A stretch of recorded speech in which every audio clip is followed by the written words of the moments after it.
Hello mga ka-Oragons, ito na ang ating full video exercise. Meron siyang 13 workouts, 30 second each at 10 second rest. Let's start! Ang exercise na to ay tinatawag na top chop. Tawang-tawa pa nga kami dyan at hindi makagalaw yung nasa likod, nasasanggi sa upuan. Aba, pasensya na at maliit ang ating area exercise. Nagsisimula pa lang tayo mga ka-Oragons, pero pinagpapawisan na kami dyan. Medyo mahirap pero kakayanin. Okay, rest muna tayo. Pangalawang exercise natin, ito ang tinatawag na crossover crunches. In 3, 2, 1, let's go! Maganda tong exercise na to, pampawala ng bilbil.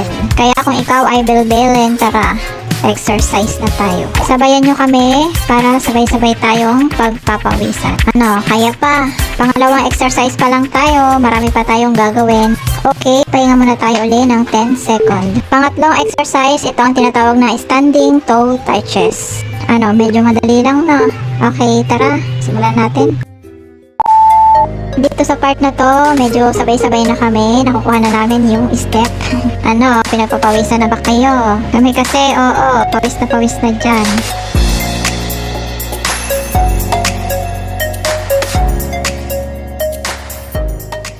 Pang-apat na exercise natin, ito ay ang wood chopper left. Parang naghihiwa lang tayo dito ng talong. Oh, iba na sa isip. Let's go!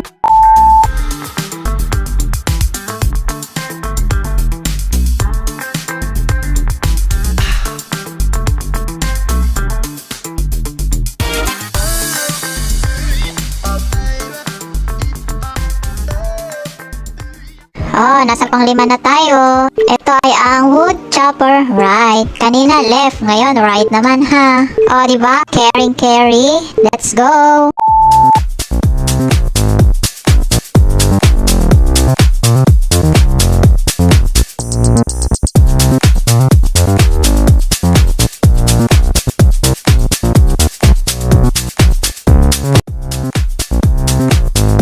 Pang-anim, ito ay ang squat. Pampalaki ng puwet at pampalaki ng bewang. Tamang-tama to para sa may mga straight body dyan. So, tara!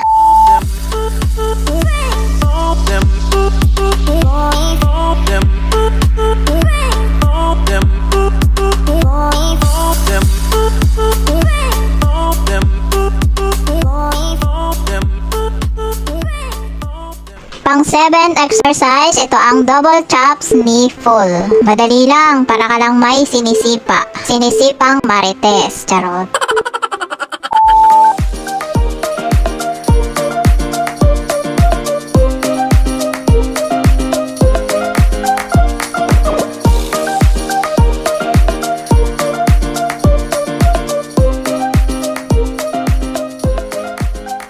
So, ito na ang ating pang-8 exercise. Ito ang crossover to touches.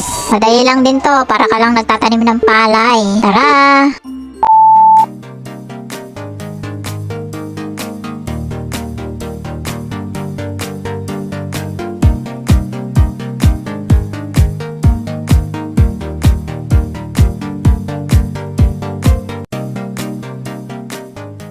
Pang-siyam na exercise, ito ang standing side crunches. Ano, tumutulo na ba mga pawis ninyo dyan? Kami kasi dito, oo, sobrang pawis na.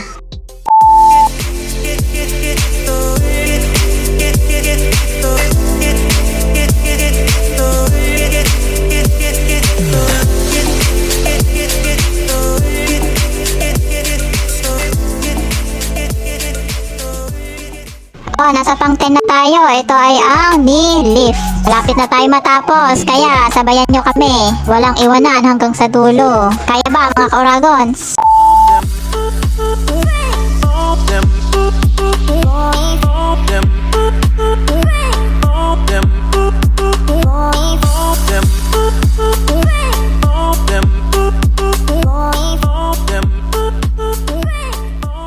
Pang-11 exercise, ito ay ang side bend. Maganda tong exercise na to, pampatanggal ng mga hams dyan sa mga belly-belly nyo. Let's go!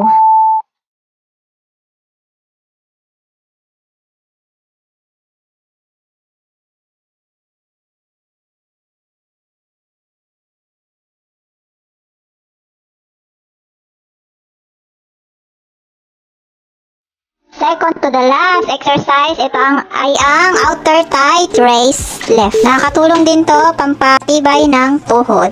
In 3, 2, 1.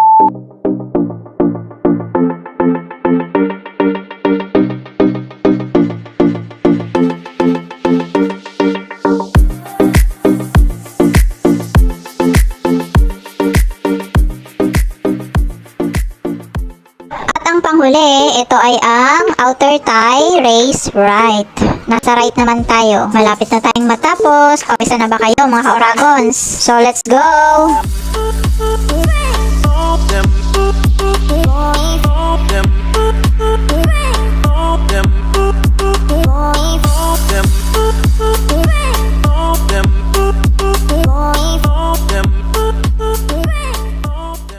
Sa wakas, natapos na tayo mga ka-Oragons. Tingnan nyo yung mga pawis namin dyan. Natulo-tulo na. Nag-enjoy ba kayo sa ating exercise? O ano pang hinihintay nyo? Follow na at subscribe sa ating YouTube channel. Bye-bye!